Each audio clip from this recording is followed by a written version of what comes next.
அத்தியாயம் 118 கபிலனின் மோசமான அதிர்ஷ்டம். மூவரும் பாலத்தில் ஏறிய பிறகு அவர்களுக்கு பின்னால் இருந்த கதவு பலத்த சத்தத்துடன் மூடப்பட்டது. அவர்கள் ஒருவரையொருவர் பார்த்துக்கொண்டு நேர்கோட்டில் உள்ள குறுகிய பாலத்தில் நடக்கத் தொடங்கினர்.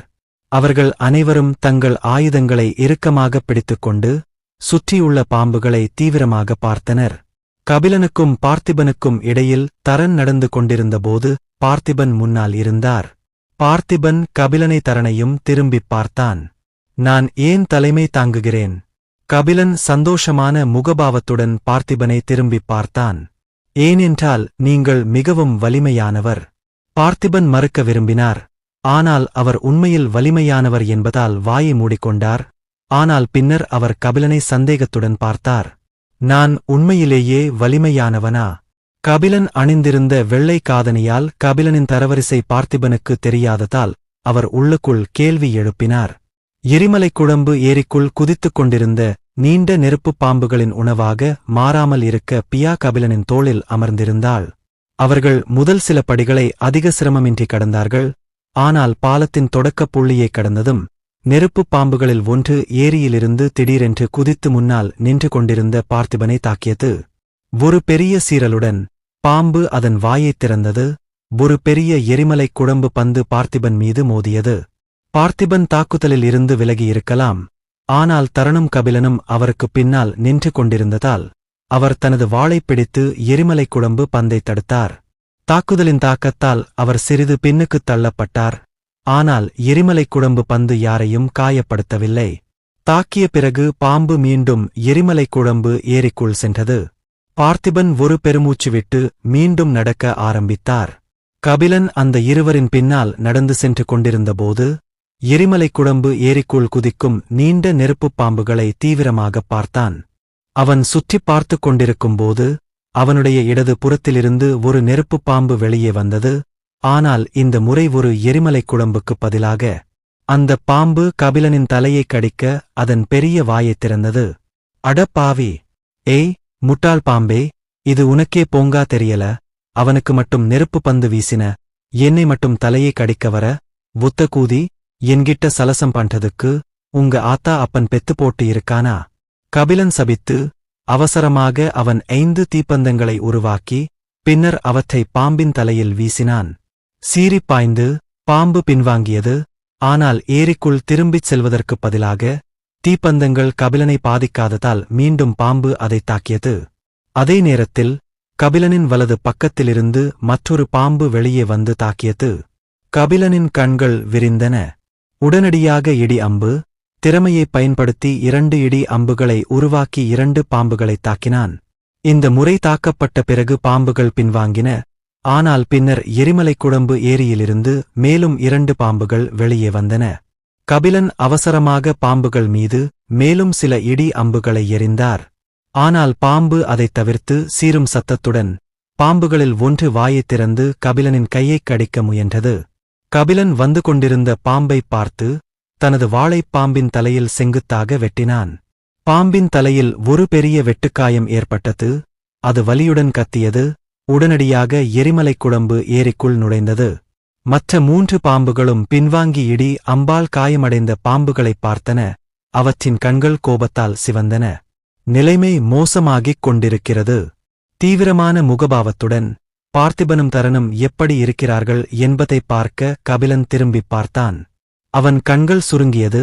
அவன் சபித்தான். அவனுடைய கண்கள் கூட கலங்கினான். ஏனென்றால் அவர்கள் இருவரும் அவனுக்கு முன்னால் பாதுகாப்பாக நகர்ந்து கொண்டிருந்தார்கள். அவன் பாம்புகளை திரும்பிப் பார்த்து உள்ளுக்குள் முணுமுணுத்தான். ஏன் அவங்க என்னை மட்டும் தாக்குறாங்க? கபிலன் ஒரு ஆழ்ந்த மூச்சை எடுத்துக்கொண்டு எந்த நேரத்திலும் தன்னை தாக்கத் தயாராக இருந்த பாம்புகளைப் பார்த்தான். தீவகை திறன்கள் அவர்களிடம் வேலை செய்யாது. மேலும் இடி அம்புகள் தவிர வேறு எந்த தாக்குதல் திறமையும் என்னிடம் இல்லை. கபிலன் பெருமூச்சு விட்டார். அவனுடைய திறன் தொகுப்பு நன்றாக இருந்தது. ஆனால் அவனிடம் குறைந்த தரவரிசை திறன்கள் அதிகம் இல்லை. 3 பாம்புகளும் ஒரே நேரத்தில் பலத்த சீறலுடன் அவனைத் தாக்கின. பாம்புகளைப் பார்த்துக் கொண்டே கபிலன் தனது வாளை இறுக்கினான். அவை 3 தரவரிசையில் இருந்ததால் அவற்றை லேசாக எடுத்துக்கொள்ள முடியாது என்பது அவனுக்குத் தெரியும். அவன் தனது வேகத்தை அதிகரிக்க விரைவான அடிகள் என்ற திறனை செயல்படுத்தி மற்ற பாம்புகளை தவிர்ப்பதற்கு முன்பு அவற்றில் ஒன்றை வெட்டினான். மறுபுறம் தரன் போரின் சத்தங்களைக் கேட்டு கபிலனின் நிலைமையைத் திரும்பிப் பார்த்தார். உடனடியாக கபிலனை தாக்கும் பாம்புகள் மீது மண் கூர்முனைகளை வீசினார். பூமியின் கூர்முனைகள் பாம்பின் உடல்களில் மோதி அவை வலியால் கத்த ஆரம்பித்தன. பின்வாங்கும் பாம்புகளைப் பார்த்துவிட்டு கபிலன் அவசரமாக பார்த்திபன் மற்றும் தரனை அணுகினார். நன்றி. தரன் தலையசைத்தார். அவர்கள் அனைவரும் மீண்டும் பாலத்தில் நடக்கத் தொடங்கினர். அவர்கள் நடந்து சென்று கொண்டிருந்தபோது ஏரியிலிருந்து மேலும் 5 பாம்புகள் வெளியே வந்து முன்னால் இருந்த பார்த்திபனை தாக்கின. தரன் மற்றும் கபிலன் இருவரும் தாக்கத் தயாராக இருந்தனர். ஆனால் அவர்கள் அதைச் செய்வதற்கு முன்பே பார்த்திபன் தனது தரவரிசைத் திறன்களில் ஒன்றான நொறுக்கும் தண்டரை பயன்படுத்தினார். பாம்பின் தலையின் மேல் 5 பெரிய இடி மின்னல்கள் தோன்றின. இடி மின்னல்களைக் கண்டதும் பாம்பின் கண்கள் திகிலால் விரிந்தன. ஆனால் ஒரு நொடிக்குள் இடி மின்னல்கள் அவற்றின் தலையில் மோதியதால் அது மிகவும் தாமதமானது. இடி தாக்கிய பிறகு அனைத்து பாம்புகளும் பரிதாபமாக கத்தியது. அவற்றின் தலையிலிருந்து அதிக அளவு இரத்தம் வெளியேறியது. ஒரு நொடிக்குள் அவர்களின் உடல்கள் மீண்டும் எரிமலைக் குழம்பு ஏரிக்குள் விழுந்தன. பார்த்திபன் பெருமூச்சு விட்டு மீண்டும் நடக்கத் தொடங்கினான். 15 நிமிடங்கள் பாம்புகளுடன் சண்டையிட்ட பிறகு அவர்கள் இறுதியாக பாலத்தின் முனையை அடைந்தனர். ஆனால் திடீரென்று எரிமலைக் குழம்பு ஏரியிலிருந்து ஒரு பெரிய பாம்பு வெளியே வந்தது. பாம்பைக் கண்டதும் மூவரும் உறைந்து போனார்கள். மற்றதி தர பாம்புகளிலிருந்து இது வேறுபட்டது. ஏனெனில் அதன் உடல் கருப்பு செதில்களால் மூடப்பட்டிருந்தது மற்றும் அதன் கண்கள் முற்றிலும் கருமையாக இருந்தன. அந்த பாம்பு தன் கருமையான கண்களால் மூவரையும் உற்றுப் பார்த்தது. அவர்கள் மீது ஒரு பெரிய அழுத்தம் இறங்கியது. தரவரிசை. பார்த்திபன் முணுமுணுத்துக் கொண்டே பற்களைக் கடித்துக்கொண்டு பாம்பை பார்த்தான். கருப்பு பாம்பை கண்டதும் கபிலன் மற்றும் தரனின் முகபாவமும் இருட்டாக மாறியது. கபிலன் பாம்பை பார்த்தான். அவனுக்கு இன்ஸ்டன்ட் டெலிபோர்ட்டேஷன் பயன்படுத்தி பாலத்தை விட்டு வெளியேற வேண்டும் என்ற வெறி உண்மையிலேயே இருந்தது. ஆனால் அவன் அதைச் செய்யவில்லை. ஏனென்றால் அவன் மீண்டும் அந்த ஜோடியைக் கைவிட்டால் பார்த்திபனும் தரனும் அடுத்த முறை அதைப் பார்க்கும்போது அவனைத் துரத்து விடுவார்கள். அந்த பாம்பு மிகவும் சக்தி வாய்ந்ததாக இருந்தாலும் பார்த்திபன் மற்றும் தரனுடன் இணைந்து செயல்பட்டால் அதை போக்க முடியும் என்பதில் கபிலன் உறுதியாக இருந்தான்.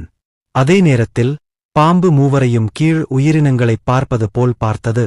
அவர்களை இழிவாகப் பார்த்த பிறகு அது எரிமலைக் குழம்பு ஏரிக்குள் திரும்பியது. பார்த்திபன், தரன் மற்றும் கபிலன் பின்வாங்கும் பாம்புகளை பார்த்து நிம்மதிப் பெருமூச்சு விட்டனர். நாம பாம்புக்கு உணவாகப் போறோம்னு நான் கிட்டத்தட்ட நினைச்சேன். தரன் அவசரமாக பாலத்தை விட்டு வெளியேறினான். மீண்டும் பாம்பை பார்க்க விரும்பவில்லை.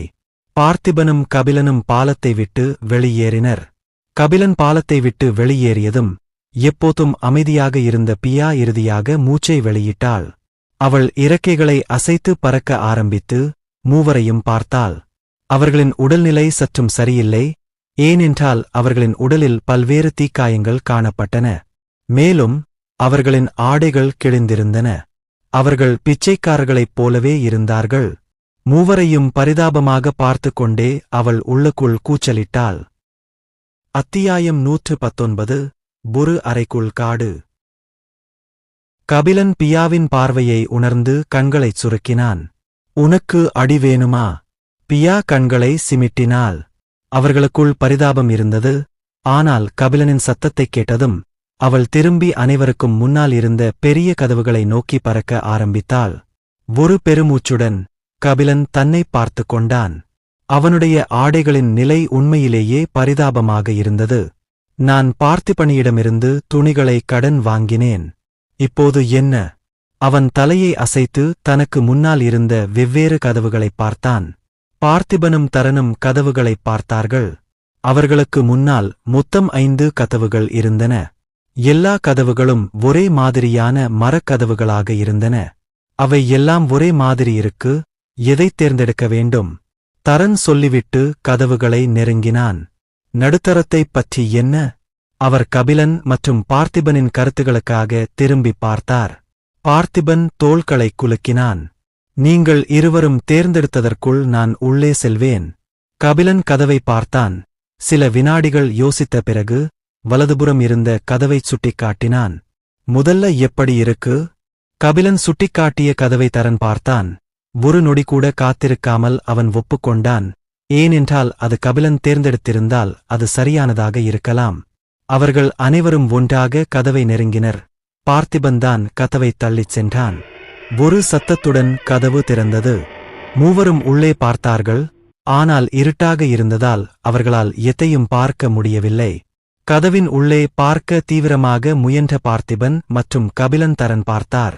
வலிமையானவர்கள் முதலில் நுழைய வேண்டும்.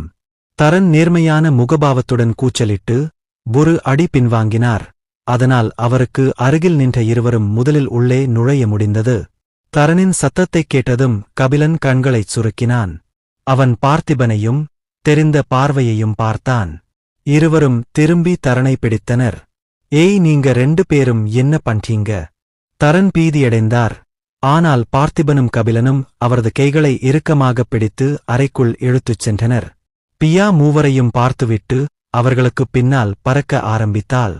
அவர்கள் அறைக்குள் நுழைந்த பிறகு ஒரு விசித்திரமான அடர் நிறச் சாயல் அவர்களின் உடல்களைச் சூழ்ந்து அவர்களுக்கு முன்னால் இருந்த பார்வை மாறியது. என்ன இது? பார்த்திபன் கண்களை விரித்து கூச்சலிட்டார். முன்பு போலல்லாமல் அவர்கள் ஒரு பிரகாசமான காட்டுக்குள் நின்று கொண்டிருந்தார்கள். தரை கடினமாகவும் பச்சை புற்களால் நிரம்பியதாகவும் இருந்தது. அவற்றைச் சுற்றி நூற்றுக்கணக்கான உயரமான மரங்கள் இருந்தன. சில மரங்களின் கிளைகளில் வெவ்வேறு வண்ணப் பழங்கள் கூட தொங்கிக் கொண்டிருந்தன. மூவரும் அவசரமாக அவர்கள் உள்ளே நுழைந்த கதவை திரும்பி பார்த்தார்கள். ஆனால் அது எங்கும் காணப்படவில்லை. அது டெலிபோர்டேஷன் போலவே இருந்தது. ஏனென்றால் கதவுக்குள் நுழைந்த பிறகு அவர்கள் மிகவும் வித்தியாசமான இடத்தில் தோன்றினர். அவர்கள் உடலுக்குள் எந்த உணர்வையும் உணரவில்லை என்பதுதான் அது. திடீரென்று தரன் ஒரு தீவிரமான முகபாவத்துடன் வானத்தை நோக்கி மேலே சுட்டிக்காட்டினார். நாம இன்னும் ஒரு அறைக்குள்ளேதான் இருக்கோம்னு நினைக்கிறேன். கபிலனும் பார்த்திபனும் மேலே பார்த்தபோது ஒரு பெரிய கருப்பு கூரையைக் கண்டார்கள். சூரியனும் இல்லை, வானமும் இல்லை. கருப்பு கூரையைச் சுற்றி சில வெள்ளை நிற நட்சத்திரங்கள் மட்டுமே மின்னின. பியா தனக்கு கீழே நின்ற மூவரையும் பார்த்துவிட்டு அவசரமாகச் சிறகுகளை அசைத்து சுற்றுப்புறத்தைப் பார்த்தாள். ஒரு நிமிடம் கழித்து கபிலனை நோக்கித் திரும்பினாள். நாம உண்மையில் ஒரு அறைக்குள் இருக்கும் ஒரு காட்டுக்குள் இருக்கிறோம். அவள் தீவிரமான முகபாவத்துடன் கூச்சலிட்டாள். கபிலன் தலையசைத்து எல்லாவற்றையும் தரனிடமும் பார்த்திபனிடமும் சொன்னாள். அவர்கள் ஒரு வழியைக் கண்டுபிடிக்க வேண்டும் என்று தோன்றியது. பார்த்திபனும் தரனும் பேசிக் கொண்டிருக்கும்போது கபிலன் அருகிலுள்ள ஒரு மரத்தைப் பார்த்தான். மரத்தின் நடுக்கிளையில் 2 ஊதா நிறப்பழங்கள் தொங்கிக் கொண்டிருந்தன. அவை லேசான ஊதா நிறத்தை வெளியிட்டுக் கொண்டிருந்தன. பியா, காட்டுக்குள் வேறு ஏதாவது உயிரினத்தைப் பார்த்தாயா? பழங்களைப் பார்த்து கொண்டே அவன் பியாவிடம் கேள்வி கேட்டான். அவை சாதாரணமானவையே இல்லை. இல்லை, இந்த இடத்தில் நாம மட்டும்தான் இருக்கோம்னு நினைக்கிறேன். பியாவின் சத்தத்தைக் கேட்டதும் கபிலனின் கண்கள் பிரகாசித்தன. முதலில் மரங்களை நெருங்க அவன் தயங்கினான். ஏனென்றால் எரிமலைக் குழம்பு ஏரியைப் போலவே காட்டுக்குள் சில அரக்கர்கள் இருக்கலாம் என்று அவன் நினைத்தான். இப்போது எந்த ஆபத்தும் இல்லை என்பது அவனுக்குத் தெரிந்ததால் அவை மிகச்சிறந்த இடத்திற்குள் நுழைந்துவிட்டன என்பது அவனுக்கு உறுதியாகத் தெரிந்தது. பியா, போய் மரக்கிளையில் தொங்கும் ஊதா நிற பழங்களில் ஒன்றை பறிக்க முயற்சி செய். கபிலன் சொன்னதை பியா கேட்டாள். அவள் தயங்கினாள். ஆனால் ஒரு பெருமூச்சுக்குப் பிறகு அவள் பழத்தை நெருங்கினாள். கபிலனின் ஆர்வமுள்ள பார்வையின் கீழ் அவள் தன் கால்களால் பழத்தைப் பிடித்தாள். ஒரு விரிசலுடன் மரக்கிளையிலிருந்து பழம் உடைந்தது. பியா மகிழ்ச்சியான முகபாவத்துடன் கபிலனை நோக்கி பறந்தார். அது என்னுடையது, அவள் சொல்லிவிட்டு கபிலனுக்கு பழத்தைக் கொடுக்கவில்லை. சரி. கபிலன் பியாவை அந்த பழத்தைச் சாப்பிட அனுமதித்தான். ஏனென்றால் இப்போது அவர்கள் ஜாக்பாட்டை அடித்துவிட்டார்கள் என்பது அவனுக்கு 100% உறுதியாகிவிட்டது. ஒரு புன்னகையுடன் காட்டுக்குள் இருந்த அனைத்து மரங்களையும் பார்த்துவிட்டு கைகளைத் தடவினான். நண்பர்களே, சிறிது நேரம் பிரிந்து செல்வோம். பார்த்திபனும் தரனும் கபிலனை புருவங்களை உயர்த்தி பார்த்தனர். அவர்களின் பார்வையின் நடுவே கபிலன் குதித்து அருகிலுள்ள மரத்தில் ஏறினான். மரத்தில் தொங்கிக் கொண்டிருந்த மற்றொரு ஊதா நிறப்பழத்தைப் பிடித்துக் கடித்தான். கபிலனின் காதுகள் சிவந்தன. சக்தி அதிகமாக இருந்தது. ஆனால் கபிலன் பழத்தைச் சாப்பிட்ட பிறகு அவன் உடலில் இருந்த சிறிய தீக்காயங்கள் ஒரு நொடிக்குள் மறைந்துவிட்டன. பார்த்திபன் மற்றும் தாரனின் கண்கள் விரிந்தன. ஒரு நொடிகூட காத்திருக்காமல் அவர்கள் மின்னும் கண்களுடன் தங்களைச் சுற்றியுள்ள மரங்களைப் பார்த்தார்கள். அவற்றைச் சுற்றி நூற்றுக்கணக்கான மரங்கள் இருந்தன. பாதி மரங்களின் கிளைகளில் விசித்திரமான படங்கள் தொங்கிக் கொண்டிருந்தன. நான் இடது பக்கம் போகிறேன். சில மணி நேரம் கழித்து இங்கே சந்திப்போம். தரன் சிரித்துக்கொண்டே தனது இடது பக்கத்தில் இருந்த ஒரு மரத்தை நோக்கி விரைந்தார். மரக்கிளையில் ஒரு பழுப்பு நிறப்பழம் தொங்கிக் கொண்டிருந்தது. அந்தப் பழம் பளபளவென மின்னியது. அவர் பழத்தை பிடித்து சாப்பிடத் தொடங்கினார். திருப்தியான முகபாவத்துடன் மற்றொரு மரத்தை நோக்கி நகர்ந்தார். பார்த்திபனும் காத்திருக்கவில்லை. வலது பக்கம் நகர ஆரம்பித்தான். ஒரு நிமிடம் கழித்து 2 இளஞ்சிவப்பு நிற பழங்கள் கிளைகளில் தொங்கிக் கொண்டிருந்த ஒரு பெரிய மரத்தைக் கண்டான். கபிலன் பார்த்திபன் மற்றும் தரனின் மங்கலான பிம்பத்தை பார்த்து புன்னகையுடன் மேலும் பழங்களைத் தேடத் தொடங்கினார். அதே நேரத்தில் ஊதா நிறப்பழத்தைச் சாப்பிட்ட பிறகு பியா சத்தமாகச் சிரித்தாள். தன் வட்டக் கண்களால் மரங்களைப் பார்த்தாள். கபிலன் நானும் சுற்றிப் பார்க்கப் போகிறேன் என்று சொல்லிவிட்டு சாப்பிட இன்னும் பழங்கள் இருக்கிறதா என்று சுற்றிப் பார்க்க அவள் பறக்க ஆரம்பித்தாள். சரி, கவனமாக இரு. கபிலன் பியாவின் உருவத்தை பார்த்தான். அவள் சென்ற பிறகு அவன் வேறொரு மரத்தில் குதித்தான். ஒரு நிமிடம் கழித்து அவர் ஒரு சிறிய மரத்தைக் கண்டார். மரக்கிளைகளில் 2 மஞ்சள் நிறப்பழங்கள் தொங்கிக் கொண்டிருந்தன. கபிலன் பழங்களைப் பார்த்து அவற்றைப் பறித்த பிறகு அவற்றைத் தனது சேமிப்பு வளையங்களில் ஒன்றிற்குள் வைத்தான்.